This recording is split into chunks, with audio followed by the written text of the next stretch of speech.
계속 선지서를 하고 있었는데요. 오늘도 어떻게 보면 선지자 중에서 우리가 아모스 선지자를 했었잖아요. 오늘 선지자는요, 아모스 계열의 선지자입니다. 그 누구보다 가장 신랄하게 이스라엘 교회의 영적 실상을 고발하고 비판했던 그러한 선지자예요. 그 당시에 구조적인 어떤 왜곡과 죄를 낱낱이 드러내고 영적 지도자 권력층들의 부정과 불법 그리고 불의들을 하나님 말씀에 비춰서 드러냈던 자입니다. 그래서 읽기가 선지서는 굉장히 불편한 사람들이 많잖아요. 부드러운 설교가 아니라 굉장히 뭔가 센 느낌이 들고 하나님이 이런 분이셔라고 이렇게 하나님의 성품에 의구심이 들 수 있는, 그래서 책을 덮는 사람도 굉장히 많습니다. 듣기 싫어할 수 있어요. 그런데 오늘은 세기 정도가 엄청 센 선지서예요. 미가라는 사람입니다. 미가는 여러분들이 이 미가의 신학, 미가의 선지서를 보면 아모스와 같아서 제 남유다의 아모스라고 별명이 있습니다. 아모스보다는 조금 후반부, 거의 동시대의 사람이죠. 아모스, 호세아. 북이스라엘에서 활동했잖아요. 여로보암 2세 때. 그리고 이사야, 저 누구냐, 저기 아모스 거의 끝 무렵에 이사야가 활동을 하는데, 히스기야 때 이사야가 활동하는데, 히스기야 때 이사야와 동시대 사람이 바로 선지자가 미가야입니다. 그래서 또 미가서를 보면은 아모스 선지자처럼 사회 정의에 대한 부분들에 대해서 굉장히 그 부재함을 보고 하나님의 심경을 전했지만 더 신랄하게, 또 제2의 이사야라고도 하죠. 메시지라든지 신학적인 노선이 이사야와 많이 유사해서, 이사야도 되게 1장부터 보면은 알다시피 세잖아요. 그리고 회복을 전하고 예수 그리스도에 대해서 많이 전했던. 그래서 우리가 미가를 알아야 돼요. 저는 여러분들이 주님 다시 오신다면 지금 이 교회에 보낼 선지자 3명만 된다면 아모스하고 미가와 에레미야입니다. 에레미야는 미가의 신학의 영향을 분명히 받잖아요. 그래서 미가서를 인용을 많이 합니다. 또 미가서를 보면 이사야와 유사한 내용이 많아요. 병행구절 같이 말일에 여호와의 산 꼭대기에 만방이 그를 몰려들 것이다. 그런 내용이 나오잖아요. 이사 2장에. 미가서 4장에 나오거든요. 그러니까 여러분들이 다른 건 몰라도 아모스계 선지자구나. 저도 아모스계잖아요. 그죠? 저도 신랄하게 아모스계 선지자예요. 미가, 아모스, 기모뉴 이렇게 계보를 쭉 이어갔습니다. 웃을 일이 아니라 이런 선지자가 나타나면 인기가 별로 없습니다. 굉장히 그 시대가 이 선지자를 싫어합니다. 이 시대가 선지자를 싫어한다는 것은 뭘 반증하냐면, 무엇을 드러내냐면 하나님을 싫어하는 것이고 진리를 거부하는 거거든요. 그러니까 하나님을 알지 못하는 영적 무지를 그대로 드러내는 행위이기도 합니다. 선지자의 어떤 분명한 여러분들이 기능, 선지자의 역할에 대한 온전한 이해가 필요하고요. 선지자가 뭐 하는 사람들이냐, 그걸 조금 이해를 할 필요가 있어요. 이 미가 선지자는 북이스라엘이 멸망하기 한 10년 전에 사역을 하는데, 이 북이스라엘이 아수르 멸망하는 것을 눈으로 목격한 사람이에요. 그리고 남유다에서, 예루살렘에서 활동을 했습니다. 모레셋 사람인데 그렇게 활동했던 사람이에요. 그러니까 북이스라엘이 분명히 멸망한 걸 보고도, 그죠? 남유다가 깨우치면 좋잖아요. 그죠? 근데 북이스라엘이 멸망한 걸 보고도 결국 150년, 약 150년 또 유예 기간을 줬는데도 수많은 선지자를 보내요. 에레미야도 보내고 다 보내지만 결국 남유다도 바벨론의 멸망을 당합니다. 그 죄악을 끊지 못하고 하나님께로 마음을 돌이키질 못해요. 하나님 분명히 우리에게 뭔 기간을 줘요. 유예 기간을 주고 심판을 유보하시고 회개할 수 있는 기간들, 무드셀라의 기간들을 허락하시는데, 깨닫지를 못한다라는 표현을 쓰죠. 노아의 때가처럼. 그래서 오늘도 하나님 미가를 보냅니다. 북이스라엘 멸망한 거 받지 않냐. 그리고 남유다에게 계속 북이스라엘이 알다시피 굉장히 우리가 아모스서를 보면 북이스라엘의 영적 실상이에요. 근데 대동소이합니다. 남유다의 영적 실상도요. 미가서를 읽어보면 더 신랄하게 신정 국가이기 때문에 지도자층이 얼마나 영적으로 타락을 했는가. 단순히 도덕적 윤리적인 문제가 아니라 피지배층, 다시 말해서 똑같이 착취하고 약한 자를, 가난한 자를, 사회적 약자에 대해서, 그리고 얼마나 부익부 빈익빈 구조로 그렇게 사회정의가 부재한, 실제로 하나님 나라가 어떻게 보면은 이웃을 사랑하라는 그 정신들이 정의를 실현하는 것인데, 그것들이 무너지니까 얼마만큼 이것이 착취 구조가 되고, 그래서 가난한 자를 수탈하고 그냥 경제적인 것들을 다 착취하고 억압하고, 그런 구조는 그냥 뭐 일반적이죠. 남유다 사회에. 거기다가 우상 숭배하는 것들. 그리고 문제는 뭐냐면 언약을 완전히 떠나서 하나님의 법이 땅에 떨어져 버린 거죠. 우리가 교회라는 것도 하나님의 법이 있어야 되지만 이 신정국가, 신정정치, 신탁통치는 하나님의 법의 통치가 있어야 되잖아요. 그 나라가 하나님의 법의 기준으로, 하나님의 언약을 기준으로 해서 언약 백성이 정체성을 유지할 수 있고, 언약을 기준으로 해서 순종할 때 우리가 하나님의 백성이 될 권을 받고 구별됨이 있는데, 근본적으로 하나님의 법이 상실되고 법이 관심이 없죠. 다시 말해서 미시파트, 하나님의 공의가 무너져 있다. 그러니까 자연스럽게 정의가 무너지는 것이고, 에메트, 진실함이 떠나니까 헤세드가 무너지고 사랑이 없는. 여러분들이 실상들은요, 선지서는 거의 유사합니다. 근데 오늘날이 더 심하다고 표현을 해요. 더 칠흑같이 어두운 건 오늘날이에요. 똑같이 멸망당하기 몇백 년 전이에요. 지금은 몇백 년도 아니에요. 재림 수십 년밖에 안 남았어요. 정말 가까이 왔습니다. 정말로. 그런데 그게 보는 역사적인 패턴이거든요. 그래서 더 어둡고 더 깜깜해요. 지금은 여러분 보세요. 불법, 부정, 불의, 이런 단어들이 보세요. 그냥 도덕적, 윤리적인 무너짐이 아니라 하나님의 법이 없어서, 하나님의 통참을 받지 못하는, 언약 아래 있지 못해서 발생하는 부산물들이에요. 이런 모든 죄의 결과들은. 그래서 근본적인 회복은 뭐의 회복일까요? 진리 회복이고 하나님의 법이 서야 되는데, 교회마다 왜 인본주의가 되고 왜 바벨론 시스템에 물드냐? 하나님의 순수한 구원론, 성령론, 종말론, 그 기준이 다 무너져 버리니까. 선지자는 그것들을 회복하는 사역을 하거든요. 선지자는 돌이키는 사역을 해요. 선지자는 길과 방향성을 제시를 합니다. 선지자는 쓴소리를 하는 거예요. 선지자는 하나님의 마음과 심경을 대변해서 그들의 죄와 구조적인 왜곡을 다 드러냅니다. 그렇게 드러내주는 게 선지자적인 영성이고 선지자적인 역할인데, 교회가 그것이 무너져 버렸어요. 교회가 선지자적인 기능과 제사장적 기능의 균형을 맞춰야 되는데, 오늘날은 제사장적 기능만 강화가 돼요.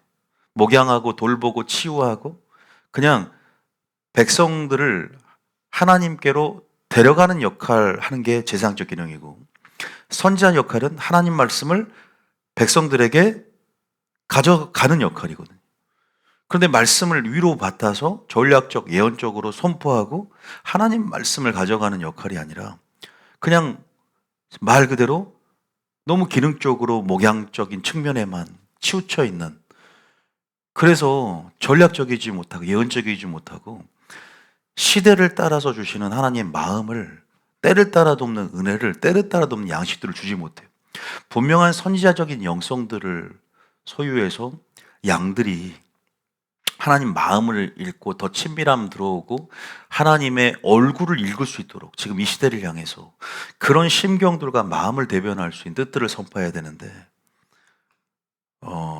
그래서 지금 선지자가 일어나야 된다는 거예요. 이해되십니까? 여러분들, 그것은 단순히 저의 역할뿐만 아니라 여러분도 제사장과 선지자 역할들을 여러분의 삶 가운데 분명히 풀어놓을 수 있어야 되고, 그 역할들이 분명히 모든 기름 부은 성도들마다 주어지는 책임이라는 사실을 믿으시기 바랍니다. 분명히 필요한 부분이 있어요. 파수꾼의 역할들이 필요한 거예요. 미가나 아모스만뿐만 아니라 길을 제시할 수 있는 거죠. 길을 알아야 돼요. 그러니까 여러분들은 뭔가를 배웠다 깨달았다 그러면 재생산이거든요. 여러분도 누군가에게 전하라고 깨닫게 하는 거예요. 믿습니까? 계속 확장해 나가라고. 재생산하라고 여러분들이 깨닫게 하는 거기 때문에 하나님 말씀 들으면 수동적으로 멈춰 있으면 안 되죠. 흘러 넘치면 은혜가 그것들을 누군가에게는 그죠? 그 모든 어떤 그런 확장은 복음에 대한 확장 그런 전도나 선교는 본질적으로 성도들의 모든 사명이라는 사실을 믿으시기 바랍니다. 깨달음을 갖는 성도들의 사명인 것이죠. 그 선지자적인 분명한 영성, 그런 역할, 그 기능들이 오늘날 연속성을 가지고 구약에서 분명히 행해져야 되는데 예언적이지 못한다는 거죠. 그러니까 이런 걸 수행하려면 오늘도 이따 살펴보겠지만 용기와 정의와 능력으로 무장돼야 됩니다. 그래서 제사장적인 역할과 교회 안에 목회를 하더라도 선지자적인 역할들이 균형을 맞춰야 된다. 이 전제를 꼭 여러분이 알았으면 좋겠다는 생각이 들고요. 이 부분에서 오늘 미가서를 여러분들이 조금 뭐 다 나눌 수는 없고 핵심 장만 할 거예요. 이따가 3장과 6장만 여러분들이 몇 구절만 살펴보고 핵심이 뭔가 오늘 하나님 우리에게 요구하는 게 뭔가를 여러분 나눠볼 텐데요. 선지자 제가 선지자 얘기를 하는데요. 특정 물론 우리가 오중직임이야 그래서 사도와 선지자, 복음 전하는 자, 목사, 교사 5개 오중직임을 예수님께서 교회에게 선물로 주셨어요. 그래서 오늘날도 물론 초대교회 때 성경을 쓴 어떤 그런 토대적인 그런 사도들 얘기하는 게 아니라 바나바도 사도라고 불렸듯이 계속 사도적 기능들이 교회 안에 분명히 있어요. 선지자적 기능이 있고 물론 그 선지자는 좀 더 뭐 기름 부음 학교를 하듯이 뭐 어떤 은사나 기름 부음에 대해서 가르쳐 주고 선지자 학교에서 그런 측면도 있어요. 구약과 조금 틀립니다. 구약은 성령 인도하심이 없었기 때문에 실제적으로 말씀을 맡아서 말씀을 뜻을 전함을 통해서 길과 방향성을 제시하고 아까 제가 말했듯이 그러한 역할들이 좀 더 그 자신이 하나님의 뜻과 메시지가 돼서 메신저로서 전하는 역할들이 부과가 됐다면 그 선지자의 고유의 기능들하고 좀 차이가 있지만 제가 말하는 것은 아까 여러분들이 가져야 할 그런 어떤 선지자적인 영성들 그런 부분에서 우리가 조금 부담스럽더라도 그런 용기 있게 이런 하나님의 직책을 수행해야 되는데 구약에서 선지자라 하면 어떤 별칭이 있었냐면 천상어전회의 다시 말 천상어전에서 그 회의에 참여해서 그 말을 보고 듣는 거죠. 그렇게 참여했던 자들이 선지자였어요. 이해되셨죠? 그 나온 구절이 있죠. 에레미야에 보면은. 그 구절 한번 읽어볼까요? 에레미야 23장에 보면 18절에 보면 그것이 참 선지자냐 거짓 선지자를 나누는 기준이었어요. 한번 읽어봅니다. 화면 좀 틀어주세요. 에레미야 23장 18절. 자, 읽어봅니다. 시작. 누가 여호와의 회의에 참여하여 그 말을 알아들었으며 누가 귀를 기울여 그 말을 들었느냐. 여호와 회의는 우리가 욥기에도 나오죠. 여전 회의가 펼쳐지죠. 이사야도 소명 받을 때 천상의 보좌를 받고 실제로 영물들과 함께 여호와 회의가 저는 물리적으로 분명히 연계해 있다. 물론 이제 이 계시를 전달받는 방식 자체가 굉장히 선자마다 다양합니다. 이 미가 같은 경우는 선견자로서의 부르심이 좀 강합니다. 선견자라는 것은 선지자와 동일한데 구약 선지자를 얘기하는 거예요. 오늘날 선지자는 좀 더 확장성을 가지고 의미가 좀 틀리다 그랬어요. 그러나 본질적으로는 제가 방금 말한 대로 하나님의 뜻을 선포한다고 했는데 다시 말해서 그 당시 구약에 이것이 하나님의 말씀이 되어야 되기 때문에 그 자신이 오류가 있어서는 안 돼요. 인도하는 역할을 하기 때문에 구약은 죽임을 당해요. 오류가 있으면. 그래서 거짓과 참의 구별이 굉장히 중요하거든요. 오늘날 선지자는 조금 오류가 있어도 예언 사역을 할 때 우리가 오류가 있어도 성령이 인도하기 때문에 우리가 그런 부분에서 거짓이라고 할 수는 없지만 구약은 안 그래요. 그래서 반드시 여호와 회의에 참여해서 하나님과의 교제 안에서 아까 선견자 얘기했지만 선견자 같은 경우는 환상과 이러한 내면의 비전을 통해서 하나님 메시지를 받는 거예요.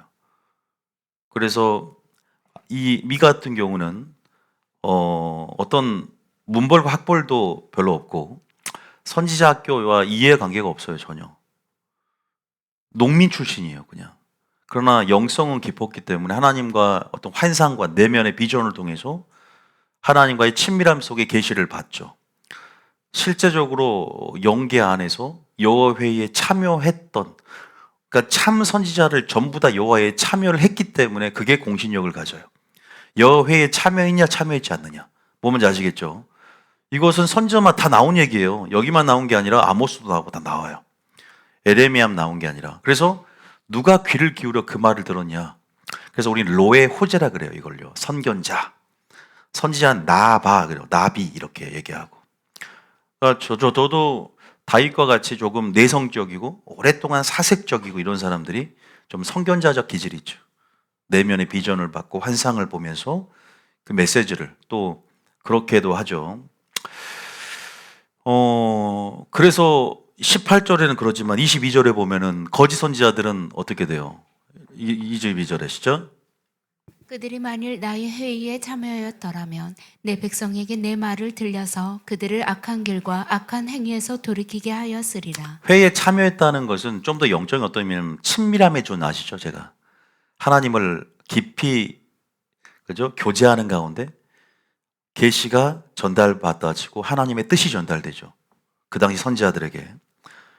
그래서 여러분들이 에스겔도 환상을 보잖아요.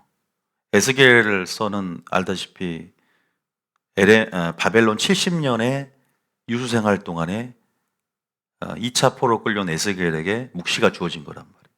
그래서 2차 포로자였던 기술자들과 10,000명의 그 기술자들과 에스겔이 제사장이 그발강가에서 강제 노역을 하잖아요. 1차 포로자들은 왕궁에서 그 식민지 융합 이데올로기 정책에 참여해서 다니엘과 세치엔들이 먼저 끌려오고 2차는 좀 수준이 낮은 그 계급들은 강제 노역을 합니다.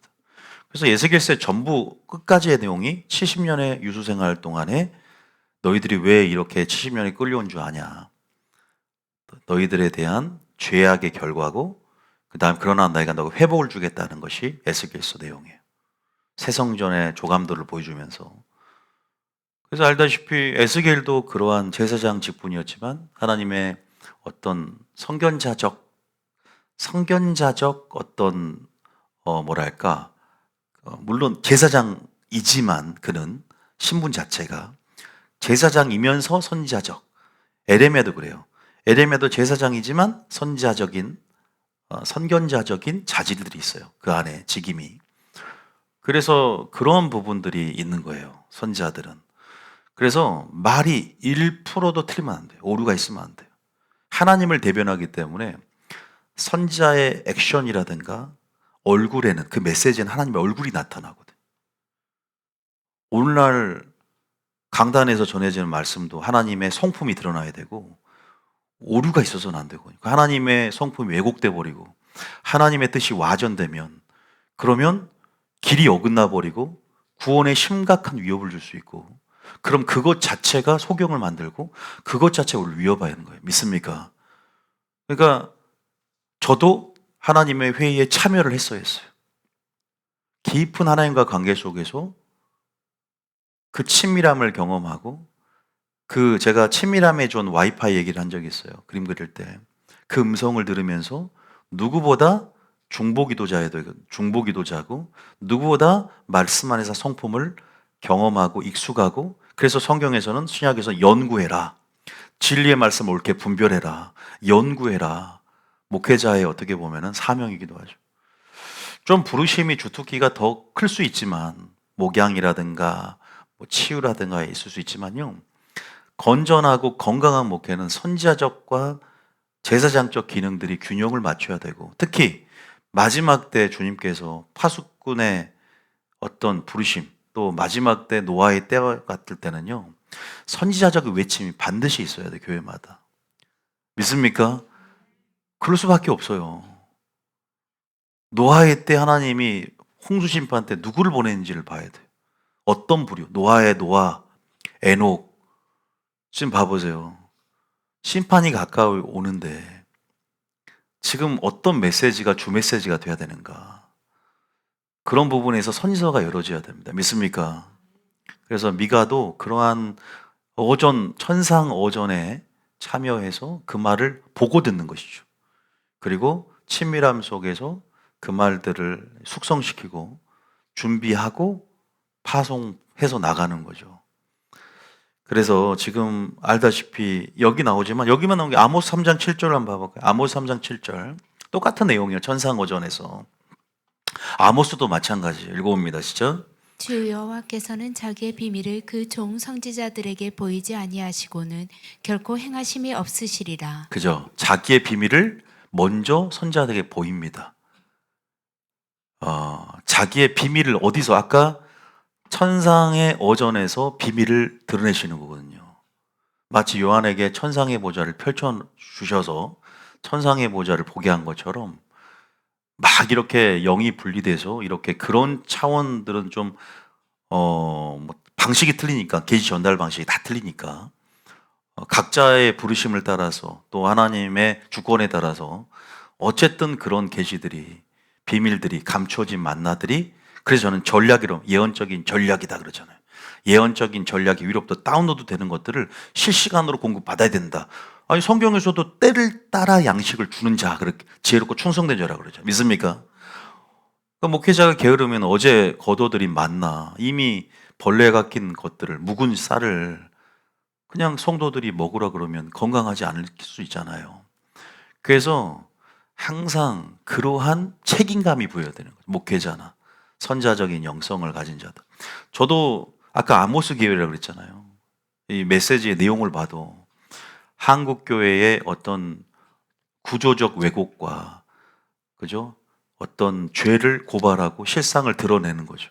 근데 그것이 제가 올바르기 때문에, 나는 옳기 때문에 그렇게 전하는 게 아니라 가장 첫 번째 청중은 목회자 자신이 돼야 되죠. 그러나 하나님 말씀이 이러이러하다라고 에스겔에게 소명을 전하라고 했기 때문에, 너희는 여호와의 말씀이 이러이러하다고 전하라 하고 있기 때문에 하나님 말씀만을 드러내는, 하나님 말씀이 사역하는, 하나님 말씀이 역사하는 광야의 외침만 되기 때문에 여러분들도 하나님 말씀에 주목하시겠으면 축복합니다. 그런 부분에 대해서 여러분들이 분명히 지금 때를 알고 시대적인 말씀을 들어야 된다, 이 말씀을 좀 드리고 싶고요. 그래서 오늘 말씀을 통해서 하나님 마음을 따라 읽어야 됩니다. 하나님의 얼굴을, 표정을 우리가, 그래서 하나님의 얼굴 구한 자는 표정에 관심이 있는 거예요. 얼굴 구하기 때문에 표정에 하나님의 손을 구하는 자는 뭘 줄까에만 관심이 있지만, 권능에만 관심이 있지만, 기적에만 관심이 있지만, 기름 부음에만 관심이 있지만, 하나님의 얼굴 구하는 자는 하나님의 표정이, 즐거운 표정이 있고 분노의 표정이 있을 때 그 표정을 살피며 우리가, 왜? 하나님의 얼굴 구하는 것 자체가 하나님과 인격적인 관계고, 그러한 관계를 원하고, 그래서 오늘 그 말씀을 통해서 하나님의 심경을 대변하는 선자의 외침을 듣고 우리가 어떤 스탠스를 취할지, 우리가 어떤 행동을 우리가 교정해야 할지, 우리가 우리의 신앙의 목표를 어떻게 제고하고 수정해야 할지에 대해서 생각할 수 있는 시간이 되어야 될 줄 믿으시기 바랍니다. 우리가 먼저 미가를, 이런 미가들을 하나님께서 이제 남유다, 그죠? 아마 히스기야 왕 때 사역을 했으니까, 이 이사야와 동시대니까 그 당시에 이 교회의 실상인 거예요. 그러나 오늘 성령이 교회에게 주시는 음성을 들을지어다, 이것도 그 당시 선지자가 전했다면 지금은 계시록 보면 예수님께서 직접 전하잖아요. 라오디게아 교회, 사대 교회, 책망할 것, 경고할 것 다 전하잖아요. 그죠? 동일한 관점에서 봐야 돼요. 성령이 교회에게 주시는 그 음성을 들을지어다 했잖아요. 그러면 오늘날 이것을 우리에게 적용해서 그 영적 실상이 오늘날 영적 실상이 오늘날 어떻게 되는지를 비교해 가면서 하나님께서 비교할 것도 없어요. 더 악하고 더 더럽고, 여러분 악은 더 7배나 더 뭐랄까 강해지고 어둠은 더 어두워지는 때가 마지막 때잖아요. 우리가 이런 상황 속에서 너무나 동일한 유사한 패턴을, 죄의 패턴을 우리가 보게 될 것이고, 선지서를 읽으면 읽을수록 부끄러운 민낯을 우리 자신이 가지고 있는 그 수치스러운 죄로 인해서 그 영광 앞에 고개를 들 수 없는 그 경험들을 하게 된다는 겁니다. 이것이 은혜인 줄 믿으시기 바랍니다. 죄를 깨달을 수 있는 게 은혜거든요.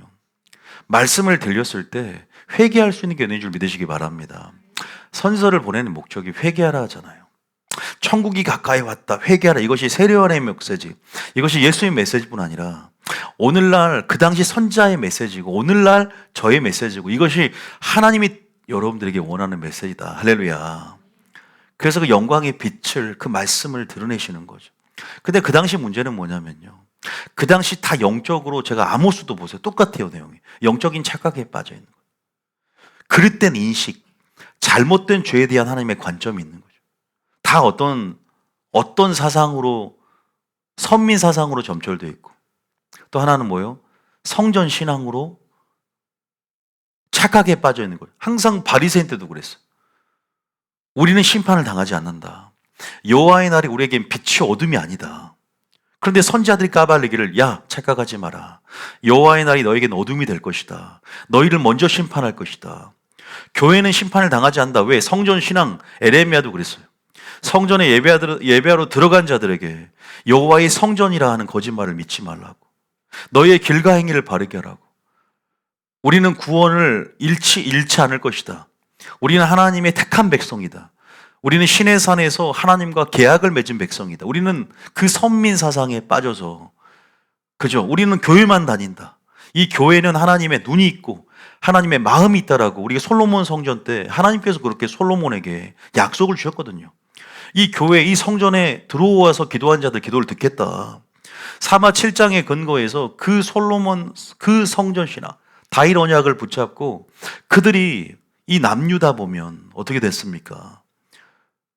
그 착각에 빠져서 어떻게 살든지, 정말 하나님께서 말씀하신 예배 본질에 대해서 참정의를 잃어버리고, 하나님의 법은, 진리는 외면한 채 그냥 구원은 보장되었다라는 그 안정감 속에 기만하면서 윤리, 도덕은 땅에 떨어지고, 이것은 하나님 나라인지 세상 나라인지 구별되지 않으면서도 스스로 우리는 하나님을 버린 게 아니라니까.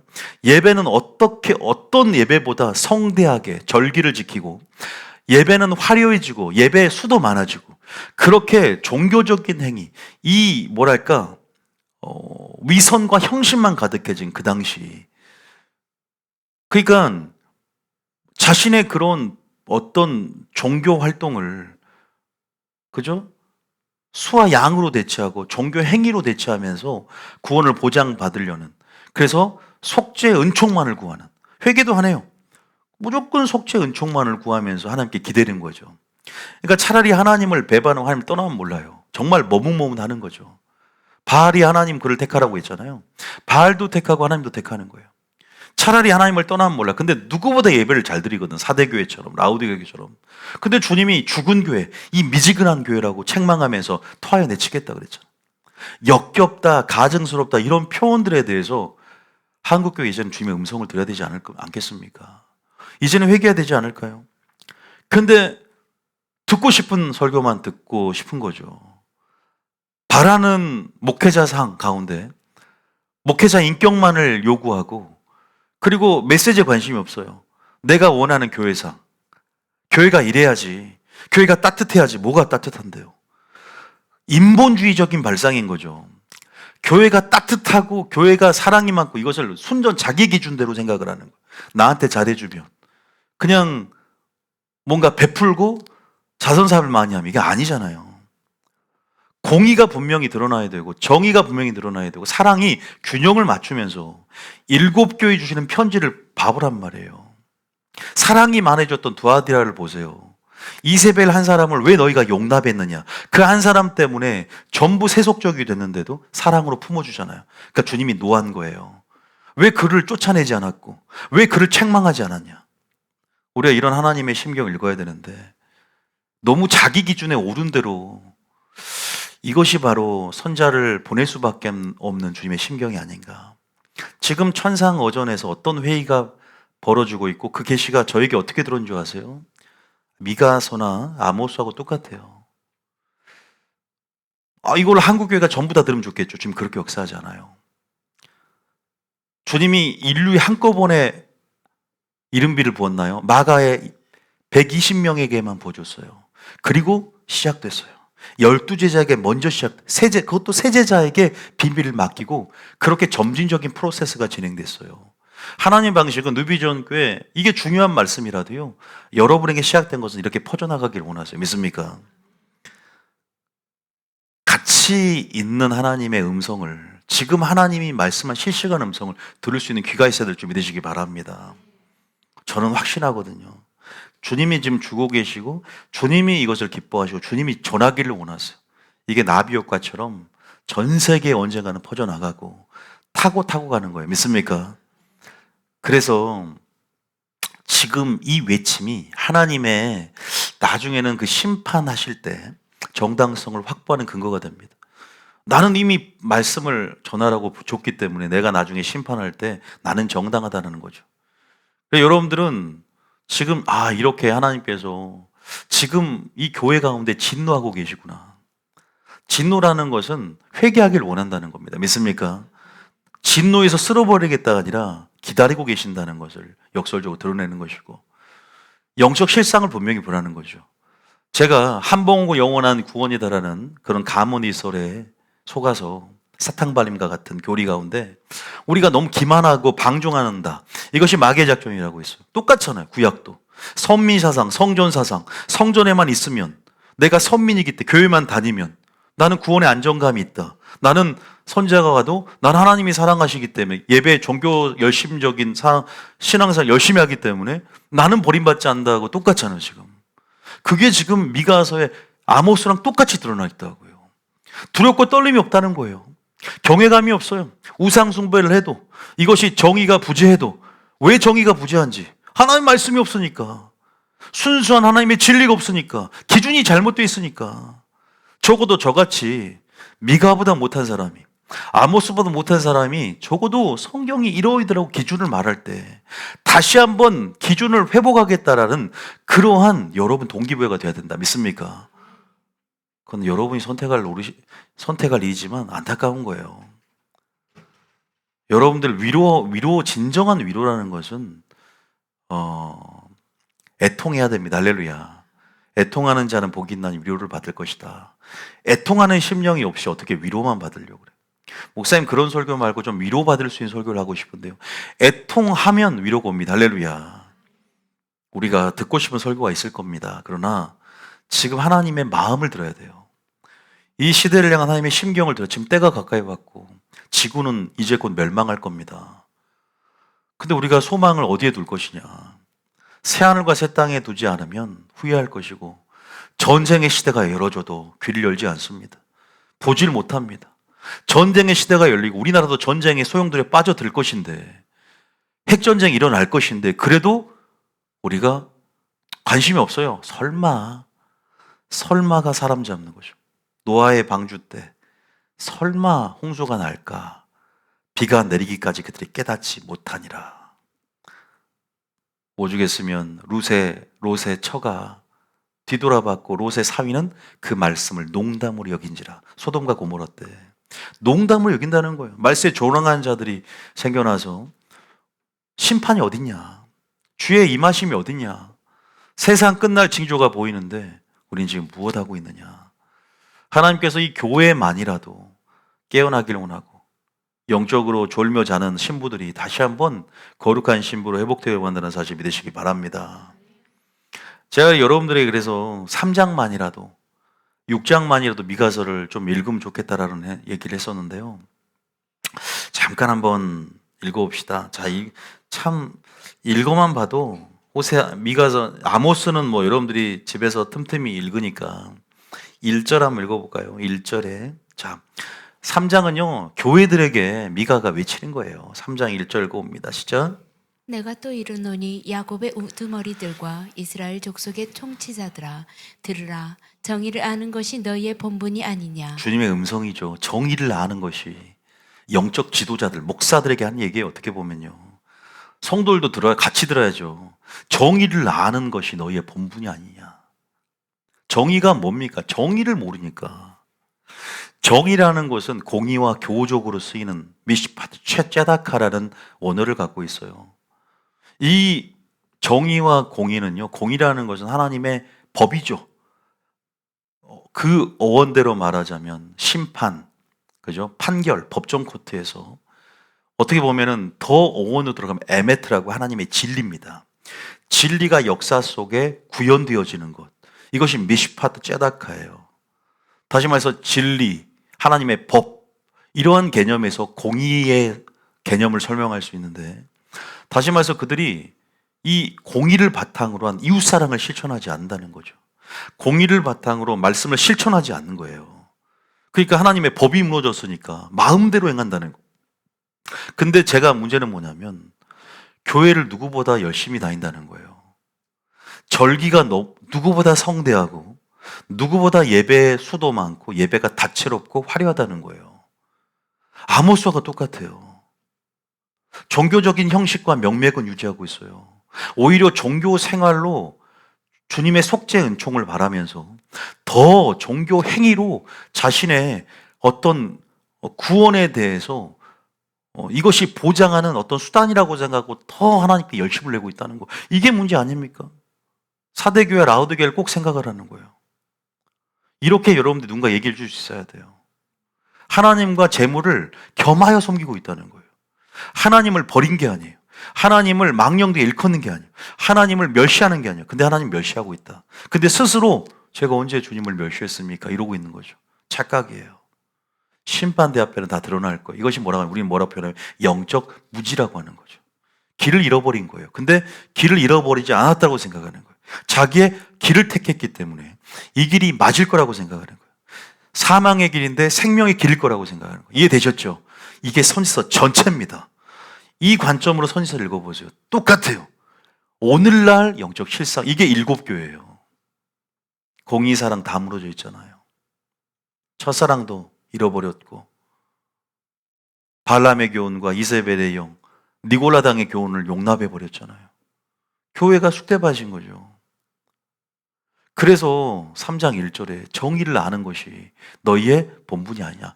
다 그런 내용이에요. 2절 읽어봅니다. 2절 읽어봅니다. 시작. 너희가 너희가 선을 미워하고 악을 기뻐하며 내 백성의 가죽을 벗기고 그 뼈에서 살을 뜯어. 여러분 선, 악 이런 개념들에 대해서 그냥 도덕적으로 좀 문란하고 윤리적으로 좀 이렇게 사람이 해서는 안 될 일들을 많이 했다. 나쁜 행실을 많이 했구나. 이 정도 수준이 아닌 거죠. 이렇게 하려면 뭐 세상 사람들 똑같죠. 그게 아니에요. 제가 한 가지 말씀, 구원론만 잘못돼도요, 한국교회가요, 개판이 됩니다. 한봉고는 영원한 구원이다라고 해보라 이 말이죠. 얼마나 많은 사람들이 마귀의 기만 전술에 농락당하고 유린당할까요? 마음대로 살아도 어차피 구원받는데. 그러니까 악을 행하기에 담대해지는 거죠.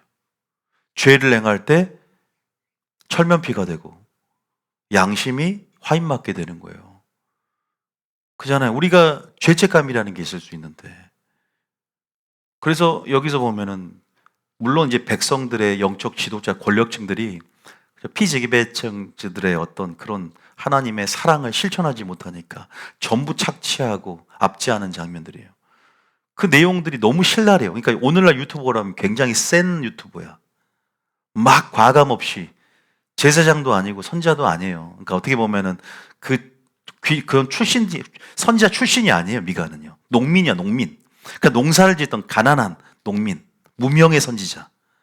이런 사람을 사용합니다. 주님은 마지막 때 믿습니까? 평신도를 사용한다고. 할렐루야.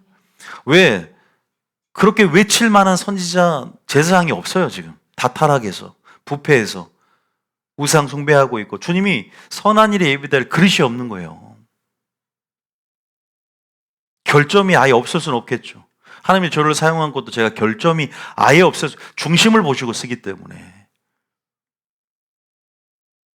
여러분들이 보세요. 가죽을 벗긴대요. 뼈에 살을 뜨는데요. 그러니까 우리가 지금 이렇게는 이런 짓은 우리가 하진 않는데요.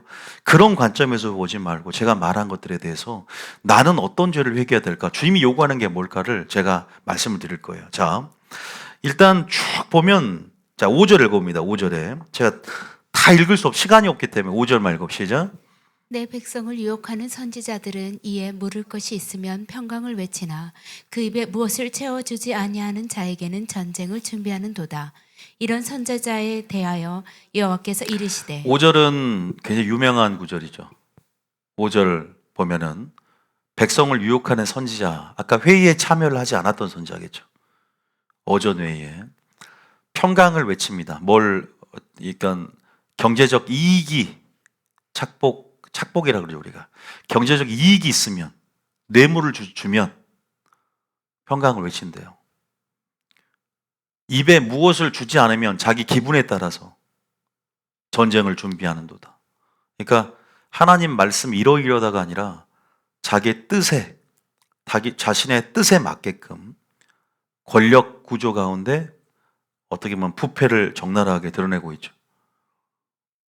여러분, 이게 바로 우리 교회의 실상이기도 합니다. 세상 사는 게 똑같죠. 패턴이 있다는 거죠.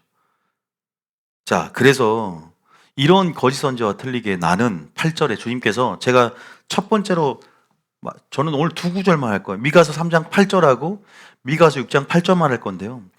3장 요것만이라도 좀 읽으시라는 거예요. 이것만이라도 외우세요. 나는 우리가 준비할 것. 그러니까 설교를 들으면서 여러분들이 많은 원리들을 말하면 물론 무의식 가운데라도 그 말씀이 계속 심겨지긴 하지만 확실하게 오늘 두 구절을 알고 가잖아. 이 8절을 알고 가라 이 말이에요. 그다음에 용기와 정의와 능력. 이 상황 속에서 우리는 선지자로서 어떠한 자격을 갖춰야 되는가? 세 가지로 준비되라는 거죠. 그래서 목회자도 정의와 능력과 용기로 충만해져라. 근데 그것이 뭘로 말미암는다? 성령으로 말미암는다. 믿습니까?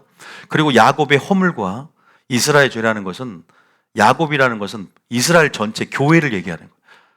야곱과 이스라엘은 동의어예요. 그래서 허물과 죄를 보일 수 있는 용기가 있어야겠죠. 믿습니까?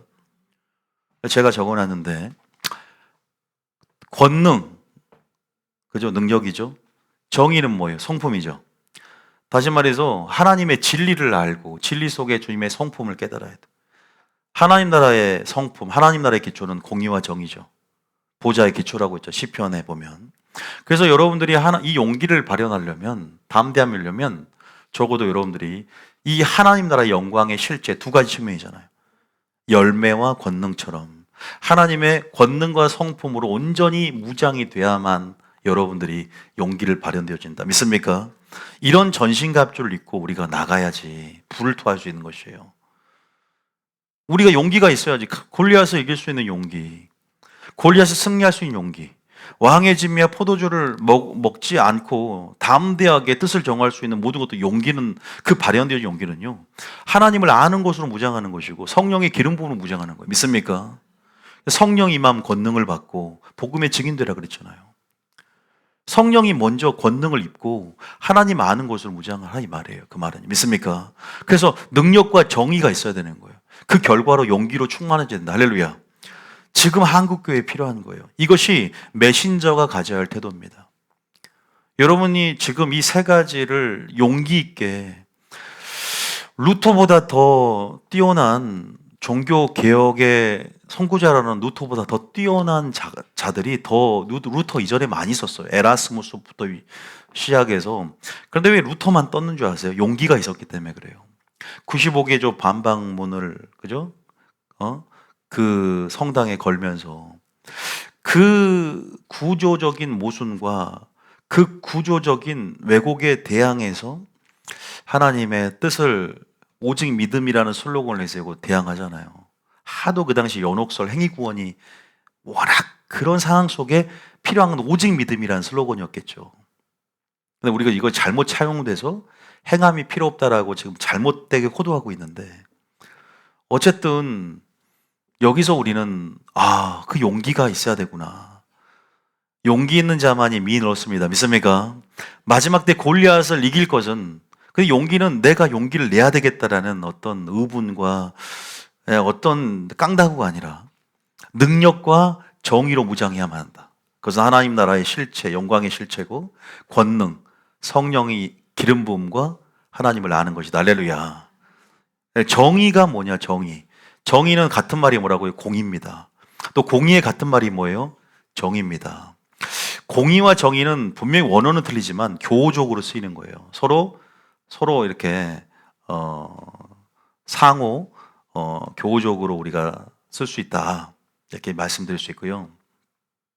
그래서 어떻게 보면 인과관계로 묶여 있기도 해요. 공의가 법이고 공의에 따른 어떤 열매, 이웃 사랑에 대한 실천적인 행위가 바로 정의다라고 하겠지만 같은 말이에요. 실제적으로 성경에서도 공의 자리에 정의가 들어있고 정의 자리에 공의가 들어있기 때문에 하나로 보면 되고, 그거보다 더 중요한 의미는 나중에 알겠지만 에메트라고 있어요. 에메트. 성실이라는 단어인데 또 진실이라는 단어인데 진리라는 뜻이기도 합니다. 이 에메트가 역사적으로 우리 가운데, 이제 우리 삶 가운데 구현되어질 때 그렇게 공의라는 측면이 나오죠. 어떻게 보면은 우리가 말씀이라는 로고스가 선포될 때 레마로 되듯이 어떻게 보면 로고스적인 차원이죠. 에메트를 기반으로 해서 우리가 파생되어지고 우리가 나온 것들 미슈파트라든가 공의라든가 ጼ다카의 정의죠. 그래서 우리가 에메트라든지 미슈파트, ጼ다카라는 이런 원어들은요, 개념 정리를 잘해야 돼요. 여러분들이 다 할 필요는 없고요. 주님 오실 때까지 알아야 할 히브리 언어들이 있어요. 뭐 미시파트, ጼ다카, 에메트 이런 정도는 알고 있으면 좋다. 나중에 반복하니까 그 정도 알면 된다. 그런데 하나님께 여러분들이 뭘 가지고 있었다면 용기와 정의와 능력, 이 세 가지로 충만해져서 과감하게 주님의 관점으로 죄를 보고 드러내라는 거야. 왜 드러내냐? 옳은 대로 돌이키는 거야. 할렐루야.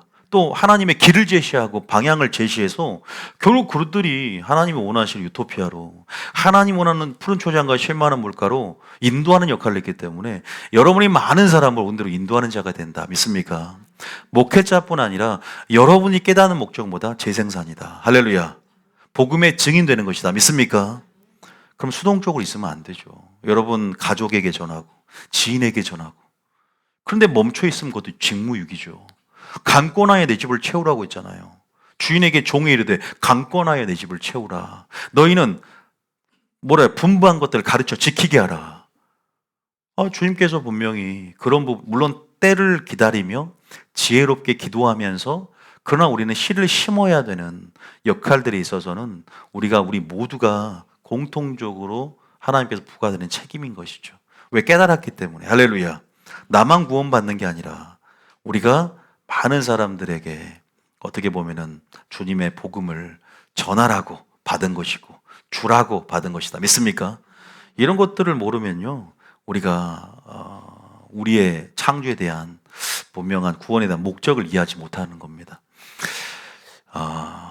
그래서 여러분들이 이걸 분명히 알면 좋겠다라는 생각이 들고요. 그 다음에 3장을 여러분들이 요 정도까지만 읽고요. 물론 더 읽으면요, 그냥 그들의 죄악상을 다 열거하면서 비판하고 공의의 부재, 정의의 부재, 에메트의 부재, 하나님의 헤세드의 부재 전부 얘기를 합니다. 미가도 아모스와 비슷해요. 그러면서 뭐라고 하냐? 여기는 참 예배가 없다. 근데 아모스 읽었잖아. 4장 5장 읽었잖아. 수은제, 낙헌제를 정말 3일마다 11조를 드리고 아침마다 번제를 드려요. 들었잖아요. 너무 열심히 예배를 드려요. 그런데 주님께서 비웃어요. 조소를 그들을 거의 조소하시면서 뭐예요? 비꼬잖아요. 너희의 기뻐하는 바구나. 그것이 너희가 기뻐하는 바다. 가증스럽다. 토할 것 같아. 토 나오기 일부 직전이라는 거예요. 그 토를 역겹다라는 원어를 써요. 주님께서 인간에게 자기 자녀입니다. 자녀잖아요. 자기 교회 이스라엘은 자기가 택한 백성이잖아요. 신부잖아요. 시내산에서 그저 언약을 맺었던 언약 백성은 자신들의 신부입니다. 오늘날 말하면 교회를 얘기하잖아요. 그런 자들에게 라오디게 교회에게 토하여 내치겠다. 빨리 회개하라고. 용서해 줄 테니까. 그 사유하심, 하나님의 오래 참으심, 기다리심이 이제 재림이 재림이 되는 순간 끝납니다. 이제 공의가 그 공의의 집행, 그것이 바로 완전 무결하고, 그죠? 한 채 오차도 없고, 그러니까 그때는 인정 이걸 얘기할 게 아니라 말씀 그대로 오래 참음도 없어요. 그냥 바로 즉각 심판이에요, 이제. 재림 때는. 지금은 주님의 공의를 따라 사랑을 따라 주님이 미리 내다보심에 따라서 어떤 악인은 그래도 기다려주기도 하고 어떤 의인은 악인처럼 심판당하기도 해요. 그건 주님의 주권에 속한 거야. 믿습니까? 이율적이지 않잖아요. 어떤 악인은 의인처럼 오래 살잖아, 지금. 어떤 의인은 악인처럼 빨리 죽잖아요. 근데 이것이 지금은 우리가 해 아래에 있기 때문에 해 위에 속한 주님의 주권에 대한, 섭리에 대한 이해는 불충분해도 확실하게 드러나는 순간은 뭐냐면 재림의 순간이라는 거. 믿습니까? 그러니까 우리 재림 때 신원해달라고 그때 기도하면 되는 거죠. 어쨌든 여러분의 역할은 뭐냐? 용기, 정의, 능력 잃으면 안 돼, 요거. 용기가 있어야 돼. 그거 꼭 기억하셔야 돼. 요거 하나 꼭 읽고. 두 번째는 미가서 바로 6장에 보면 하나님의 뜻이 드러나 있어요. 미가서의 핵심이고 황금률이라고 합니다. 미가서 6장 6절, 7절, 8절입니다. 똑같이 8절이야. 3장 8절, 6장 8절. 근데 6절부터 한번 읽어봅니다. 자, 6절의 시작. 내가 무엇을 가지고 여호와 앞에 나아가며 높으신 하나님께 경배할까? 내가 번제물로 일련된 송아지를 가지고 그 앞에 나아갈까?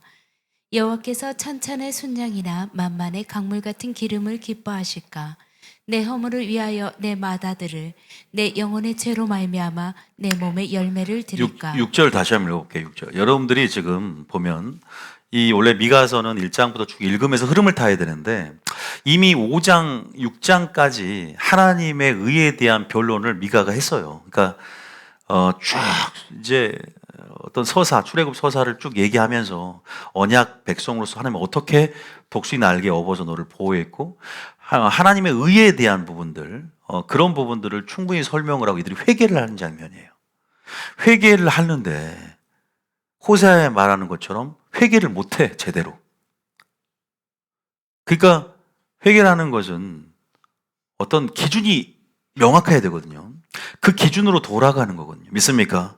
근데 얘들 회개한 거 봐보세요. 회개한 봐보시라고요. 어떤 느낌이 드세요? 오히려 뭔가 하나님의 분노를 달리긴 달려야 되는데 종교 행위로 분노를 달리고 죄를 회개한다기보다는 어떤 하나님의 속죄의 은총만을 바라는, 그리고 그 방식이 이교도적이에요. 그러니까 온전하지가 않은 거야. 그러니까 여러분들이 진짜 회개를 하고 싶으면요, 말씀의 깊이만큼 회개를 하거든요. 온전한 기준이 필요해요. 그러니까 여러분들이 지금 많은 교회에서 회개를 하지만 자기 목사님이 설파는 그 기준대로 회개를 할 거 아니에요. 그러잖아요. 하나님의 섞이지 않는 순수한 말씀이 기준되어 회개를 하면 그 수준만큼 깊어지거든요, 회개가. 이들 보면 내가 무엇을 가지고 여호와 앞에 나아가며 높으신 하나님께 경배할까? 경배를 안 하는 게 아니라고. 경배를 안 하는 게 아니에요. 이들은 지금 어떤 상태였냐면 아까 안 읽었는데 3장에 11절에 잠깐 읽고 여기를 넘어가 볼게요. 착각에 빠져 선민 사상과 성전 신앙, 이거 잊지 마세요. 성전 신앙, 선민 사상,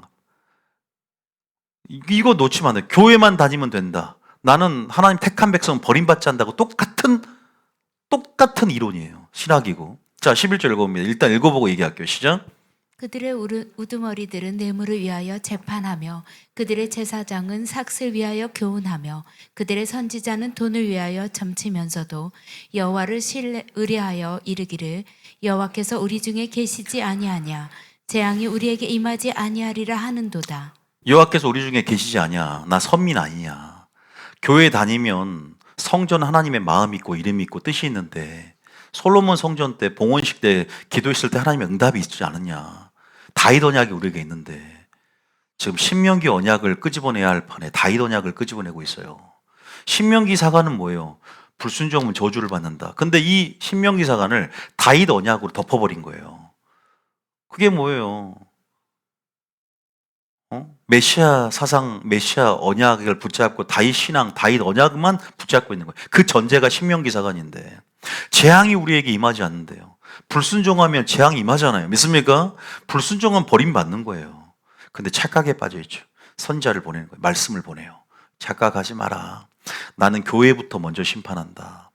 의인 중에 악인을 갈라낼 것이다. 예수님 정확하게 사복음서에서 교회부터 심판하겠다고 주님은 다 설파하고 있어요. 마태복음 13장에 의인 중에 악인을 갈라내겠다.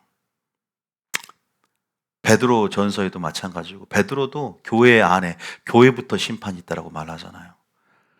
하나님의 집에서부터 심판이 먼저 있다.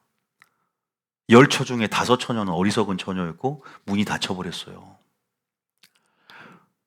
여러분, 한 달란트 받은 자도 예수님 사랑하는 관계 속에서 재물을 맡기는 청직이었는데 이를 슬필며 이를 가는 지옥으로 보내버리래요. 물질생활, 청직이 직분으로서 그 사명 온전히 감당 못해가지고. 그런데 우리가 정확하게 하나님의 관점을, 죄에 대한 주님의 관점을 읽어야 되는데 이들 착각에 빠져 있잖아요. 그죠? 이 실상을 그대로 4장, 5장에서 하나님의 의를 변론해주면 설교문이니까 6장에 이들이 회개한다고 회개하는데 무엇을 가지고 나갈까에 종교적인 행위로 하나님 분노를 달래는 거예요. 또 하나님 무엇을 원하는지 몰라. 본질을 몰라. 항상 저에게 말하는 본질, 우선순위를 모르는 거야. 열심히 봉사하면 될 것 같아. 헌신만 하면 되는 거 아닌가? 마르다처럼 열심히 하면 되는 줄 알지만 내가 원하는 건 마리아다. 니들 공의도 모르고 정의도 모르고 에메트도 모르고 헤세드도 모르고 정말로 여호와는 지식이 없고 여호와 아는 것이 없구나. 이 백성이 여호와는 지식이 없어 망한다. 호세아는 똑같이 얘기했어요. 동시대 사람들이에요. 동시대 선지자예요. 가장 부국강병을 이루는 가장 그죠? 우시아 때 그죠? 여로보암 2세 때 가장 이렇게 전성기 번영기를 누릴 때 아닙니까? 신앙이 왜곡되고 있는 거예요. 누구 탓일까요? 목사들 탓이죠. 지도자가 타락하고 선지자, 제사장 다 부패하잖아요. 이에 물 것을 주면 평강을 외치고 돈 안 주니까 뇌물 안 주니까 전쟁을 준비시키고 지들 마음이야. 사사시대야 완전히. 여러분 오늘 우리 목회자들이 점검 많이 해야 된다는 거죠. 정확하게 읽어내야 되는데 하나님의 감정을 읽어내고 정확하게 여과 없이 전달해야 되는데 너희는 여호와의 말씀이 이러이러하다라고 에스겔에게 전하라고 했는데 가감하는 거죠. 말씀에. 지금은 심판을 전할 때거든요. 지금은 노아의 때입니다. 믿습니까? 지금은 공의에 대한 부분에 대해서 계시록 1장과 계시록 4장과 5장에 대해서 전해야만이 그들이 환난을 이길 수 있는 믿음으로 준비되는 거죠. 사랑을 전하지 말라는 게 아니라 하나님의 뜻을 하나님이 전하라는 걸 전해야 되는데 혹시나 오늘 김원효 목사가 스스로 그냥 설교를 준비하고 스스로 전한다고 생각하면 어쩔 수 없는 거죠. 그러나 어떤 사람은 양은 목자의 음성을 들어요. 양이기 때문에 목자의 음성을 듣고 진리에 속했기 때문에 오늘 하나님이 나에게 주는 음성이구나. 이 교회에게 주는 음성이구나. 내가 무엇을 기도할지 어떻게 중보할지를 알게 되지 않겠습니까? 믿습니까? 내 자신을 먼저 나는 용기가 없구나. 왜?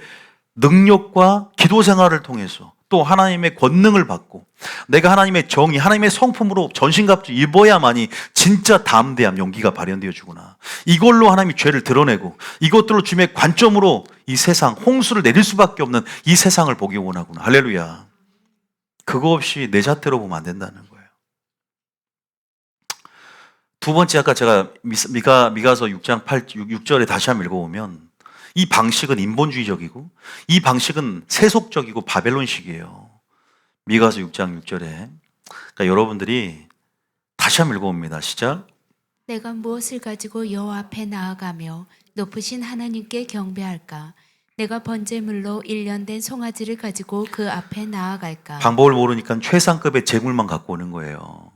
그래도 감사한 건 말라기보단 나아요. 말라기는 병든 것, 저는 것을 드렸어. 그들은 내용도 무너졌고 형식도 무너졌어요. 형식도 무너지면 하나님 기분 안 좋은 거예요. 하나님이. 내용도 왜냐하면 형식이 내용이라는 가치를 반영할 수 있거든요. 때로는요. 형식이 전부는 아니지만 내용 가치를 알면 형식도 틀려지는 거예요. 우리가 사랑하는 사람에게 선물 주고 싶고 가장 좋은 걸 주고 싶은 거 아닙니까? 너는 그 정도의 가치다라는 걸 선물로 증명하는 거예요. 그 정도 수준이다. 감사하기 때문에 선물도 주는 것이고, 안 그럽니까? 그게 바로 마음인 것이죠. 사람과 사람 사이에도 그러잖아요. 사랑하기 때문에 선물인 거고, 선물을 주는 거고, 그 정도 가치가 있기 때문에 이 정도 합당하다는 것들을 표시하는 거예요. 그게 선물이 장점인 것이죠. 그러잖아요.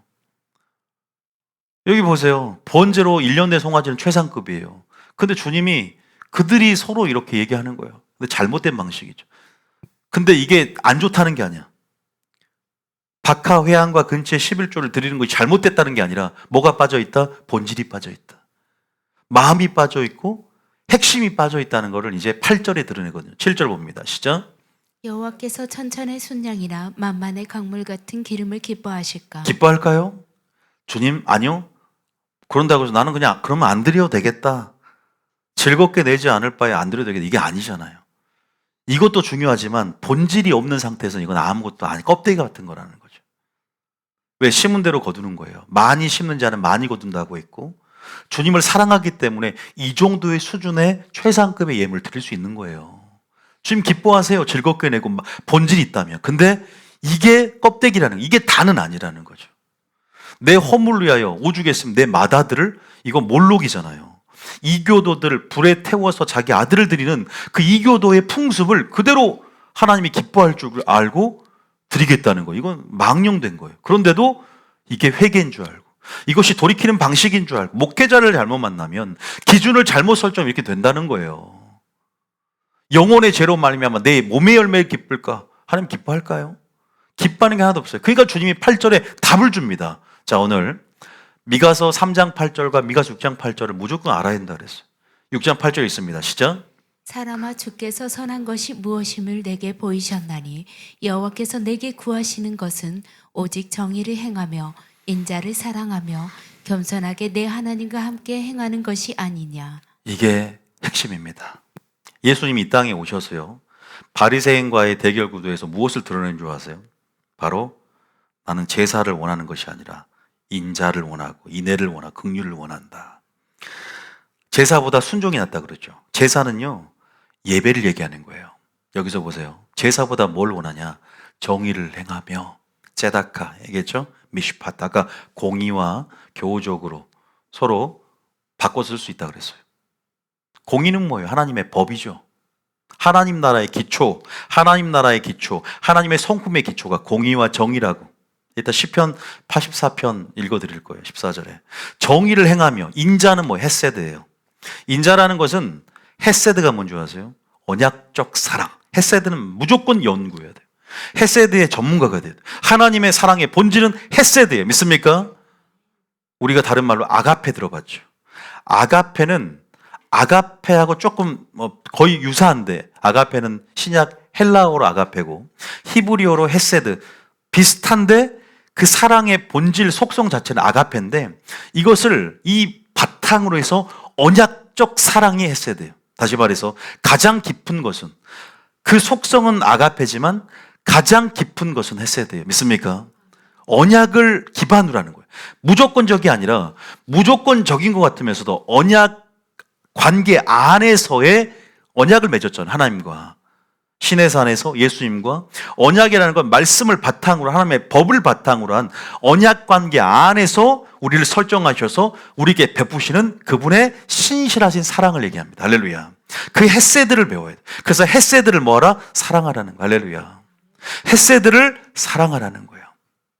그래서 경건한 하시드가 되라는 거예요. 하시드는 경건한 자, 어원이 같죠. 헤세드, 하시드. 하시드는 경건한 자, 거룩한 자, 그런 헤세드를 바탕으로의 삶을 살아낸 자들, 하시드가 되라는 거예요. 인자를 사랑하며 겸손, 세 번째는 겸손, 네 번째는 하나님과 함께하는 동행. 할렐루야. 이 네 가지를 원하는 거예요. 중요한 건 뭐예요? 정의와 인자가 들어있죠. 헤세드와 미슈파트, 미슈파트가 들어있어요. 자, 근데 우리가 많이 들었지 않습니까? 아모스를 해도 너희가 길갈로 가지 말고 베들로 가지 말고 브엘세바로도 가지 말라. 아모스 5장에 뭘 구하라? 선을 구하라. 그죠? 또 정의와 공의를 얘기하면서 하수처럼 강처럼 흐르기를 원한다. 뭐가 공의와 정의가 똑같이 얘기하죠. 공의 정의의 부재. 근데 그것은 그래서 제가 왜 마리아의 영성, 진리의 회복, 기준의 회복을 열심히 필요 없다. 열심만 있는 건 아니고 기준과 방향성이 깨어있는 것이라고 요한계시록 학교 때도 얘기했어요. 그 친밀함의 존에서 주님을 아는 것, 그 이름의 영광을 아는 것, 주님을 배우는 것, 어디에 집중해야 되느냐 지금 제가 계속 얘기해 왔어요. 교회 행사가 중요한 게 아니고 교회는 협의적으로 그냥 친목 단체처럼 성도 간의 교제만 있는 게 아니란 말이에요. 그것도 어떤 의미에서는 중요하지 않다면 않은 것이지만 중요한 부분이지만 그게 목적성은 아니에요. 교회의 목적성은. 오히려 뭐 세상에 나가서 빛과 소금이 되는 것도 필요하단 말이에요. 우리끼리 잔치가 아니에요. 교회는요. 교회에 모이길 힘써야 되지만 모여서 극단적으로 세상과 분리되는 게 아니에요. 세상으로 가라 그랬잖아요. 믿습니까? 선교하고 전도하며 하나님 나라를 확장하고 건설하고 심어야 된단 말이에요. 우리끼리의 잔치가 아니고 성도들 교제 안에만 국한된 게 아니란 말이에요. 아무리 세상이 악할지라도 그 압력을 뚫고 계속 확장해 나갈 수 있어야 된다. 믿습니까? 때로는 순교라는 방식을 통해서도 씨를 뿌려야 되는 거예요. 여기서 이런 요소들을 핵심적인 워딩들을 알아야 돼요. 정의, 인자. 근데 중요한 단어 제가 헤세드는 언약적 사랑인 걸 꼭 기억하세요. 아시겠죠? 하나님 이걸 배우기를 원하세요. 그래서 제가 모세오경을 통해 저희 교회 강조하는 거예요. 택한 자와 언약을 맺는 것. 언약의 쌍무적 조약의 성격에서 하나님 그 언약에서 신실한 사랑, 우리를 향해서 배반한 적이 없어요. 하나님은 그 언약을 바탕으로 해서 우리에게 공급하시고 보호하시고, 그죠? 주님은 때로는 의사 역할을 하고 때로는 보디가드 역할을 하면서 우리에게 한 번도 얼굴을 돌리신 적이 없어요. 그런데 우리 인간은 그 언약에 대한 순종에 책임 있는데 배반하잖아요. 그 언약에 순종할 책임 있는데 얼굴 돌려요. 죄에 대한 탐닉과 욕심, 교만으로 인해서. 다시 말해서 주님의 그 신실하신 성품이 밑분 성품이잖아요. 언약을 기반으로, 언약을 통해서 정체성이 확립이 되고 신부라든지 자녀라든지, 언약의 하나님은 여호와로서 언약을 통해서 자신의 사랑을 증명하는데 그것이 헤세드입니다. 믿습니까? 기억하셔야 돼요. 헤세드 안에 주님의 사랑이 다 들어있어요. 근데 헤세드의 짝이 뭐냐? 따라하면 에메트. 반드시 헤세드는 짝이 있어요. 에메트라는 짝이 있어요. 여기 위에 있네요. 자, 동그라미 안 하려고 애쓰고 있습니다. 깔끔하게 적으려고. 자, 헤세드, 한번 해야 되겠다. 헤세드와 에메 따라합니다. 에메트. 짝이에요. 그래서 우리가 이 짝이 구약과 신약에서 계속해요. 이 짝이 완전체가 되고 동전의 앞뒤면처럼 하나란 말이에요. 이 헤세드는 사랑이라면 에메트는 뭐냐? 공의 얘기 많이 들어봤지만 더 깊게 나가면 진리입니다. 진리. 진리는 같은 말로 진실, 성실. 우리 성품이죠. 하나님의 성품의 양면성. 하나님의 성품의 완전체는 뭐냐면 바로 헤세드와 에메트예요. 여러분 헤세드 에메트를 알아야 돼요. 지금 여기도 나왔냐 안 나왔냐? 나왔잖아요. 정의 안에 에메트를 봐야 돼요. 그리고 조금 에무라라고 좀 더 깊게 들어가면 있는데 어쨌든 에메트만 알아도 돼요. 여기서는 인자 보죠. 헤세드 나오잖아요. 이 요소가 어떻게 보면 선이에요. 선. 왜 선한 것이 자 위에 8절에 보면은 이 개념을 살아내는 게 뭐냐면 선이요. 선. 다 주께서 선한 것이 무엇임을 예수님을 통해서 보였어요. 예수님은 에메트와 헤세드의 완전체예요. 무슨 말이냐? 이걸 말씀 보여드립니다. 네 구절 읽고 마칩니다. 오늘. 자, 먼저 여러분 말씀을 봐야 아니까 출애굽기 34장 1절. 첫 번째는요. 출애굽기 34장 1절입니다. 자, 읽어봅니다. 34장 그 인자와 진실이만 하나님이라고 하면 16절인가요? 6절인가 6절. 6절에 6절 읽어줄래요? 6절에 자 시둘 삼포 자 여호와께서 그의 앞으로 지나시며 선포하시되 여호와라 여호와라 자비롭고 은혜롭고 노하기를 더디하고 인자와 진실이 많은 하나님이다. 여기서 물론 하나님의 성품을 드러내는 장면이죠. 이름을, 영광을 모세에게 계시하는 장면이죠. 모세가 영광을 보여달라고 하니까 주님이 이름을 반포하는데 이렇게 얘기를 합니다. 근데 인자와 진실이라는 단어가 나오죠. 인자는 뭐냐? 여기서 원어를 봐야 돼요. 인자는 뭐 헤세드입니다. 진실은 뭐예요? 에메트예요. 에메트가 뭐라고요? 진리. 아시겠죠? 진리입니다. 근데 우리가 아멘이 진실이에요. 아멘 할 때 그 진실은 항상 진리입니다. 다른 말로 성실, 하나님의 성품이에요. 그러면서도 진리는 하나님의 법이시죠. 법. 하나님의 말씀, 진리. 진리와 이 헤세드는 항상 짝을 이룹니다. 같이 세트예요. 그래서 인자와 진실, 이 성품이 항상 같이 쌍으로 나온다는 걸 먼저 알아야 돼요. 그러면 쭉 이어서 또 시편 85편 10절입니다. 자, 물론 여러분들이 뭐 에메트에서 파생된 에무나. 자, 뭐 이런 부분들에 대해서는 파생 원어를 변형이 되어서 좀 더 진실을 끝까지 지키는 신실함으로 에무라를 쓰기도 하는데 일단 에메트 진리만 알고 있으면 돼요. 헷갈리니까. 자, 우리가 십자가를 보통 공의와 사랑이 만나고 인애와 진리가 만난다고 하는데 10절 읽어봅니다. 시작. 인애와 진리가 같이 만나고 의와 화평이 서로 입맞추며. 여기서 시편에서 물론 십자가 사건도 그렇지만 이 예언을 합니다. 누굴 예언하는? 예수님을 예언한 거예요. 인애와 진리가 만나는, 인애는 뭐예요? 또 헤세드죠. 진리는 뭐예요? 에메트. 이것이 만난다는 거죠. 완전체가 되는 거예요. 자, 잘 보셔야 돼요. 그 완전체가 되는 장면이 나옵니다. 요한복음 1장 14절. 요한복음 1장 14절. 모든 것이 성경의 구약에서부터 예언이 그 실체의 영광은 예수님이에요. 믿습니까? 예수님이라는 비밀. 엄청난 거예요, 진짜 이건요. 완전체입니다. 자, 14절 시작.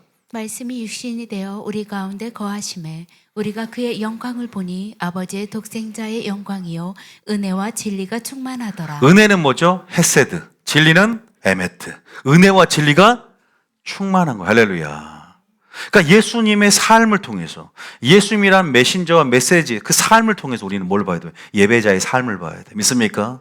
하나님이 선한 것을 보이셨는데 그 선한 것을 예수님의 삶의 생애에, 예수님의 진리에, 예수님 자신인 예수님을 통해 선한 걸 보이시고 공의를 어떻게 행하는지, 정의를 어떻게 행하고 인자를 사랑하는지에 대해서 예수님이란 하나님의 뜻을 보냄을 통해서 우리에게 온전히 드러내셨다. 할렐루야.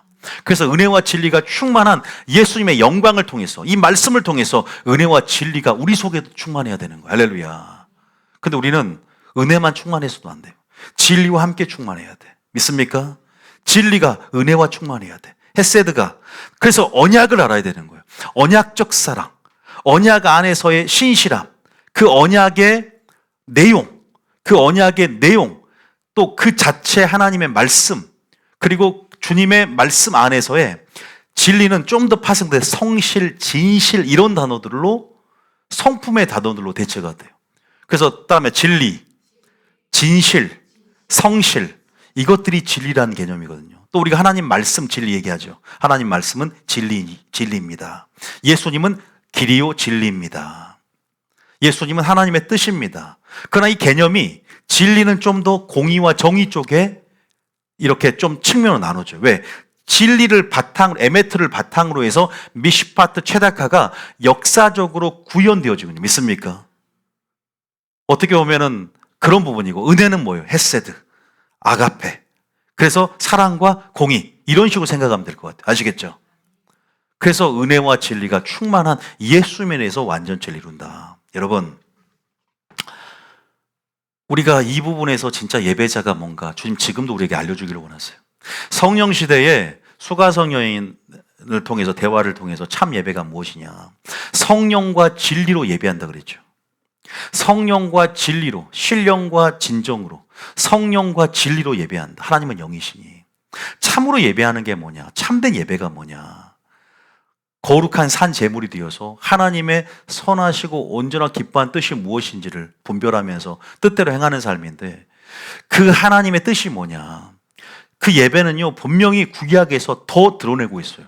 오히려 그들의 악한 행위와 그들의 영적 실상을 고발하고 드러냄을 통해서 오히려 역으로 무엇을 반증하냐? 하나님이 원하신 예배가 무엇인지를 알 수 있다는 거예요. 선자의 외침을 통해서 그들이 무엇을 강조하느냐? 그것이 하나님의 강조점이다. 믿습니까? 공의, 정의, 헤세드, 에메트. 은혜와 진리가 충만한 예수님을 바라보고 예수님의 삶을 그대로 살아내는 것이다. 할렐루야. 예수님 말씀하신 내가 너희를 사랑한 것 같이라는 기준대로 살아내는 삶을 통해서 아름답게 열매 맺을 때 하시드의 후예가 되고 하시드의 경건한 삶으로 여러분들이 하나님 앞에 담대하게 서게 될 줄 믿으시기 바랍니다. 이것으로 무장해야 돼. 그리고 성령의 기름 부음을 받고 이 권능과 이 헤세드와 에메트로 전신갑주 입고 여기서 용기가 발현되어진다. 믿습니까? 죽음도 불사하고 우리가 이길 수 있는, 환난을 이길 수 있는 믿음 가운데 용기 있게 우리가 불길을 뚫고 환난을 맞서며 정금같이 연단되어져서 주님 모실 때 칭찬과 영광과 존귀를 얻는 여러분 되실 줄 믿으시기 바랍니다. 한 가지만 힌트를 드리면 헤세드도 나오지만 인자 나오지만 우리 긍휼 얘기 나오죠. 하나님의 긍휼도 그러면 헤세드냐? 아니죠. 라하임이라 그래요. 라하밈이라 그래서 그건 뭐냐면 하나님의 긍휼을, 하나님의 사랑을 좀 더 입체적으로 볼 수 있어요. 그러니까 그 사랑의 표현도 여러 가지예요. 가장 원조격이고 가장 본질은 헤세드지만 또 라하밈이라고 하나님이 그들을 불쌍히 여기사, 예수님이 그들을 민망히 여기사, 그때 원어는 헤세드가 아니라 라하밈인데 여기서 이 라하밈은 긍휼이라는 뜻이에요. 민망히 여기고 좀 더 감정적이에요. 근데 라하밈만 쓰는 게 아니야. 라하밈, 헤세드가 다 입체적으로 주님의 사랑을 온전히 드러낸다. 믿습니까? 주님은 그런 성품으로, 그런 감정과 그런 의지적인 실천적 의지의 헤세드의 사랑으로 온전히 자신의 사랑을 드러냈기 때문에 이 라하밈이 좀 더 부모가 자식을 긍휼히 여기고 버릴 수 없는 그 사랑처럼 그 사랑은 또한 하나님의 사랑만을 대변하는 게 아니야. 반드시 그 본질에는 언약적 사랑, 헤세드가, 에메트가 가장 기본 골격이 되는 거야. 믿습니까? 그리고 우리가 주님의 사랑의 풍성하심을 배우고 그 모든 사랑이 우리 가운데 있기를 예수님 축복합니다. 저는 생각해 봐요.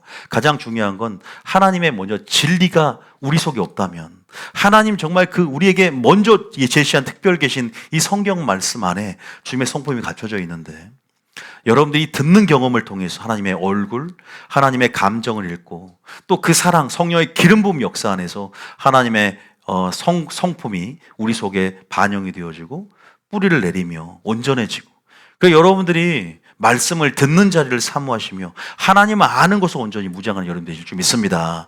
열심만이 중요한 게 아니라 기준과 방향성을 정확히 예수님과 동일하게 해서 하나님의 뜻과 의합되어서 하나님과 겸손하게 동행하는 그러한 삶을 살아가실 예수님 축복합니다. 오늘 미가서 3장 8절과 미가서 6장 6절, 7절, 8절 무엇을 하나님이 원하는가에서 배웠으니까 그런 예배자로 승리하시기 예수님 축복합니다. 찬양 들어주세요.